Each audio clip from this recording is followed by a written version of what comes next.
তোমরা যেটুকু সময় পাও এলাকায় এসে কলেজের ছেলেমেয়েদের আমাদের সামনে আজকের ওসিসি পাশের পরে স্যারের এই বিবেচনা থেকে যে না আমাদের মকবুল আহমেদ খান স্যার প্রতিষ্ঠাতা ঐতিহাসিকরা বলেছে give me a good mother I will give you good nation, যাতে স্বাবলম্বী হতে পারে।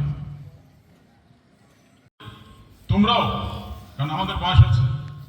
তোমরাও সে ক্লাস করে যাতে আবার বাড়ি ফিরে যেয়ে পারিবারিক কাজে অংশগ্রহণ করতে পারে এবং তারা যেন লেখাপড়া শিখে নিজেরা যে মেয়ে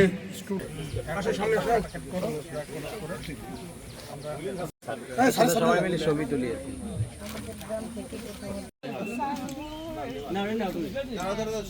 হয়েছে।